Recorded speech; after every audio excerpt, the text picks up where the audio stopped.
Hi there and welcome back to yet another video tutorial. Today I'm gonna show you how I made this Arcane JINX top.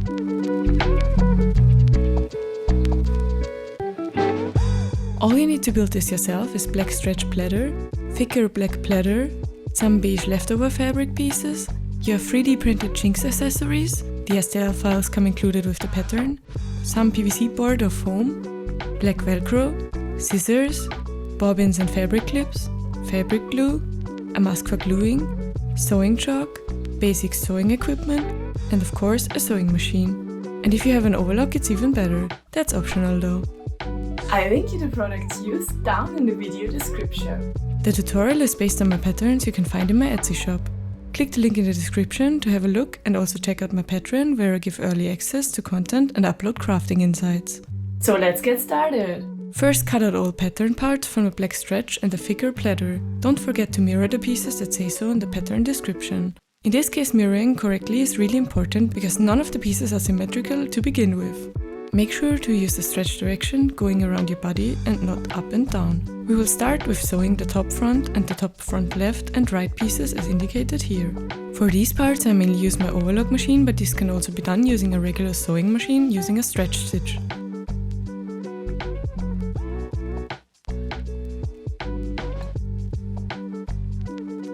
After ironing, I top stitch the seams using a zigzag stitch on my sewing machine to give them some extra strength. Now it is time to put the top back and top back lining pieces right on right side. Do the same with the already sewn top front and top front lining piece as seen here. Then sew the parts together carefully. Here you can use your overlock again.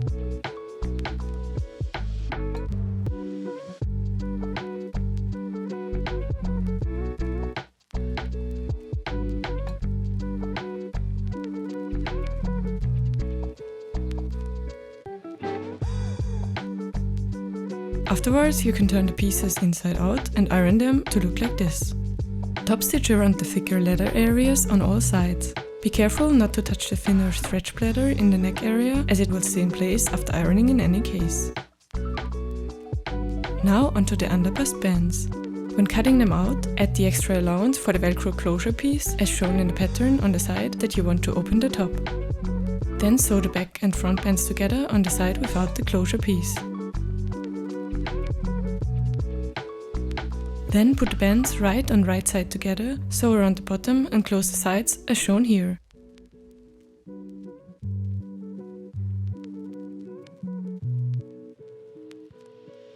Afterwards, turn around and iron. It is time to get the straps ready. These are also pinned together right on right side, piece by piece. It is important to note that here the stretch pleather is the inside lining. I just didn't want the seams to get bulky, so I used it as a lining instead of the thicker pleather here. The top strap can be sewn with an overlock machine and turned inside out easily. For the other straps I used a tiny zigzag stitch on my regular machine. I first stitched one side, then removed all fabric clips and pulled the thread through the whole inside of the strap, leaving the thread ends towards me and away from the beginning of the seam on the other side. I know this sounds complicated and I'm not showing it well here, so here's a beautiful graphic showing you zero skills of my graphic designer past. But it does the job, am I right? So then I sewed the other side shut, cut the seam allowance short and pulled the thread carefully to turn the strap inside out. Be careful as sewing threads are quite easy to rip on their own. Repeat these steps with all straps, iron them and optionally add some top stitching.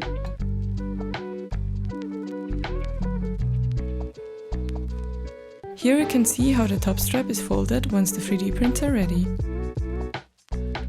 At this stage I suggest a trial run. Pin the top band in place and add the connection pieces in the back to try it on and adjust parts if needed. I then tested where I had to sew my top front and back pieces on the band. Put them right on right side and sewed it down with my overlock.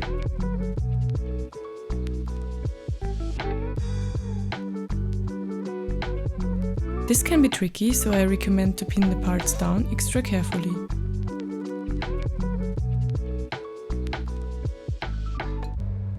When done ironing again, pull the seam around the bands into the inside as shown here.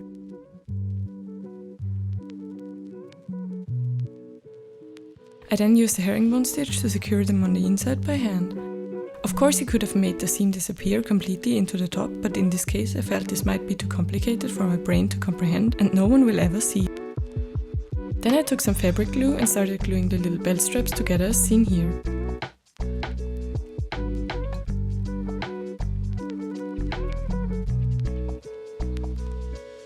Don't forget to iron them in the end. Now I sewed the belt pieces together. Disregard the extra seams here. I just didn't have enough fabric left to make them from one piece.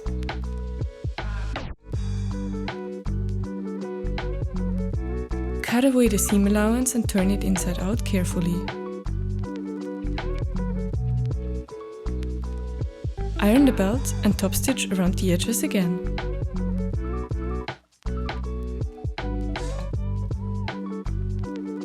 Looking good. Here's what we have got so far already. We will be adding the closures piece by piece, starting with the band closure, which will be a big piece of Velcro I hand sewed into the band like seen here.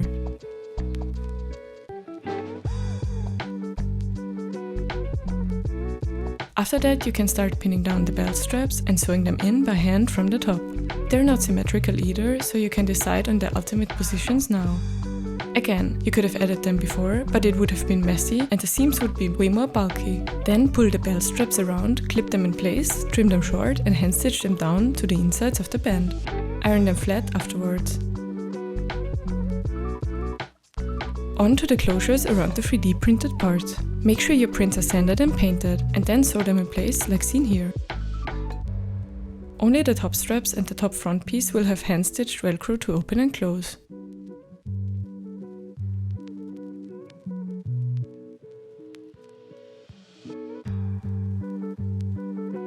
Now add the straps around the neck after doing a trial run to check the fit. Sew the straps down in place on A1, B2 and C1 and add Velcro on A2, B1 and C2.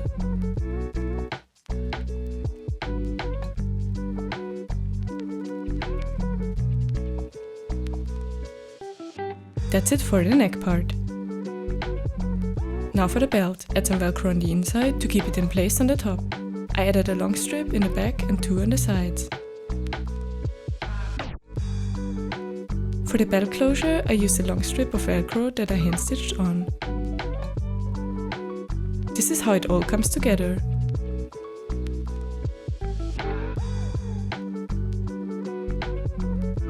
It is finally time to cut some holes.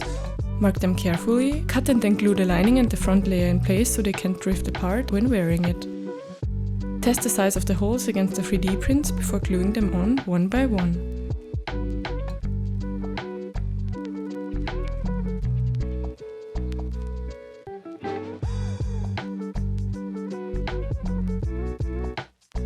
Almost done now. For the black detail, I just hand stitched some Velcro in place to put it on. The details look a bit different than in the show, that's because I designed it before of low-res reference art. I like the look and kept it, but feel free to exchange for your own design. The belt detail can be made out of PVC board or foam and sanded down to fit the look. The actual belt clasp is a 3D print once again and can be added like this. To finish the top, I used some beige fabric straps and sewed them in place on the inside like this. I also dry brushed the top a bit using mostly white and grey acrylics to make it look worn and weathered. And that's it, you're done. I am too. This top was way more complicated than I'd like to admit, but with my guidance, I'm sure you can do it too. I can't wait for your creations with my patterns, so if you followed along, please tag me in your work in progress content. I'd love to see. Jinx over and out. Thanks for watching.